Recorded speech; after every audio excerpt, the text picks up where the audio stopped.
Greetings and welcome to the Sports Card Ripping Teacher. It was a great weekend. We started off Graham's soccer team. They won their conference tournament, so they were champions. It was a 1-0 game. Very exciting, very exciting. So congratulations to him. And the Cubs completed the sweep of the White Sox, which to me is just 3 more games won against a team who happens to be in the same city. But things were pretty mild. I mean, really for the past couple of years they have been. I remember the days where, Friday afternoon would come and it would be rowdy. One side would start chanting, White Sox and then a word in there and then Cubs and a word in there. And it would go back and forth and it would be chippy. And really, Saturday and Sunday night, worked fans were, cheering for their team, but just kind of laying back, watching things. So that's what happens when one team is pretty good and the other team is not. All right, class is in session. Today is Monday, May 19th. It's lesson 171. And today we're going to try something a little bit different. Maybe we'll do this next year, but it's going to be the stat line of the day. So yesterday, Paul Skeens pitched 8 innings, gave up 3 hits, 1 earned run, walked 1, and struck out 9 against the Phillies, but he took the loss 1-0. Now, that always hurts, pitching a gem and your offense cannot score a single run. Now, in the year, I think he's 3 for 5 with a 2.44 ERA. And one of the reasons I mentioned this is on Saturday, I was in the vending room and this article popped up about teams are going to call in and try to trade for Paul Skeens at this trade deadline. And the article did say, he has too many years left, but teams may just kind of call and kick the tires a little bit. I think that's a little bit early. I don't think there's a world in which the Pirates would say yes to almost like anything that would be like realistic to both teams. But that's just crazy to think how, teams like Pittsburgh that don't have the huge revenue and wonderful fan base, but they don't have the big money of some of these other teams, that they may just get these players on their rookie contracts and that's it. And I think that's a bad thing for all sports, to be honest with you. All right, in 1912, so we're going back to Ty Cobb and his suspension. In 1912, AL President Ban Johnson told the Tigers if they continue to protest the suspension of Ty Cobb, the whole team, the organization is going to be banned from baseball. And if they did not put a team on the field, I think it was the A's they were going to play, they're going to be fined, I think it was $14,000, which in today's money, I think was like almost $200,000. So we could have been up without the Tigers, folks. You never would have known. In 1976, Kevin Garnett was born, which we all know he played pretty well in the NBA, but I remember him as a high school basketball player. He was born in South Carolina, played his first 3 years there, and then he transferred to Chicago, Farragut High School, where him and Ronnie Fields teamed up with each other. Now, Ronnie Fields was a very good basketball player. He could jump out of the gym, never made it as a professional, and everyone thought, guaranteed they're going to win a state title. They were upset, I think, the quarterfinals against Thornton High School. So takes more than 2 guys to win a game, that's for sure, folks. Right now, we're going to go to some old favorites for this week's rip. I almost forgot. All rise for the Judge. That's right. For this week's home run challenge, I'm going with Aaron Judge. Mookie Betts was very disappointing. In fact, the Dodgers were as well. Did they get swept by the Angels? I mean, maybe in Ohtani's contract it said, hey, you can go, you can do whatever, make all this money, but you will lose every single game against the Angels. I don't know. That was just crazy to see, but it's time now, Bart. I am coming for you, buddy. And when it happens, be ready and just know that you were warned about it. All right, Aaron Judge, 5 home runs this week times 2. Turn the camera on here a little bit.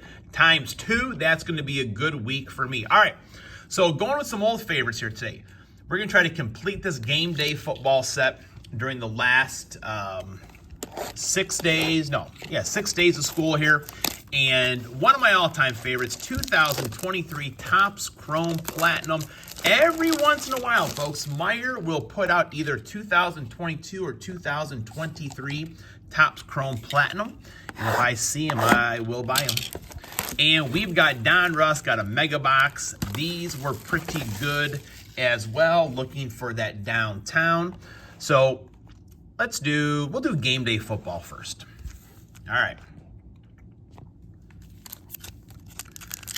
So last time I opened these, another pretty good pack. I think I did 3 packs, and about a quarter of the cards were ones that I did need. Haywood Jeffries. Nowhere close to picking that ball off. Got our cameraman right there. There was a Tops Now for Moises Ballesteros and one of our beer vendors. He was in the picture. His backside was there. So I always look for myself. Neil Smith. Terry McDaniel. Jackie Slater. Do some kind of electric slide dance there, it looks like. Keith Jackson. Eventually became a Green Bay Packer. Helped them win the Super Bowl. Was he there for the Super Bowl? Yeah, he was there for the Super Bowl. Keith Jackson was. John Randall, man, he was a good ball player. He was a nemesis, that's for sure. Eric Martin. Man, right there. Turn around, young man, and maybe you'll intercept that football. And Pepper Johnson. Rumbling, bumbling, stumbling there.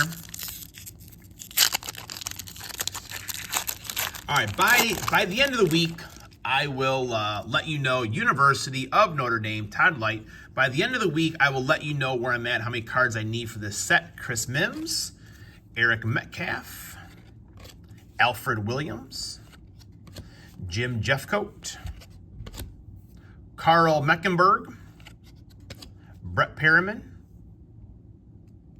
got the Shield guy right there, Bryce Pop, oh, Dan Marino, BC, man. It's not your day today, buddy. Judge is coming after you, BC. And Dan Marino with the fumble right there. Packers recovered, won that game, I'm sure. Bruce Matthews, Jesse Hester, Christian Okoye, shout out to Wildcat, and Jax, Todd Light. All right, let's go here. So there's 6 packs in here, right? This is a 6-pack one, isn't it? Oh, no, 8 packs. Well, we'll just do one today. We'll double up at some point here. But these, I mean, odds are I do get a numbered card out of this pack. Probably going to get 2 numbered cards total, I feel like. What an awesome product. Dylan Cease, Carlos Rodon, Roger Clemens. So we're not going to have a numbered card, folks, but maybe, you know, during the week. Jeff Bagwell, and I am putting together the Franken set of the parallel, so we'll see if I need that one as well. And Blanco. All right, one more chance. I think there's 6 packs of these. Yeah, there's 6 packs, 10 cards per pack. Looking for that downtown. Ooh, this one's standing up right there. Let's just go for it now. Is that a mem?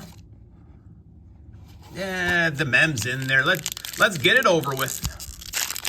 Let's get it over with. I'm not big enough to, you know, put the mem back in the box until the last day. All right, here we go. CeeDee Lamb, Christian Watson, Devontae A-Chain. What do we got here? Roman Wilson. I know Zach's Collections. He's doing a handstand somersault, seeing that Roman Wilson right there on the black patch. Jamal Charles. The champs are here. Patrick Mahomes. What do we got in our pink? Troy Franklin, the troll of all trolls. Old Tanner, Roquan Smith, and Josh Allen. So we're starting off slow this week, folks. We're going to build it up to the end of the school year. Class is dismissed.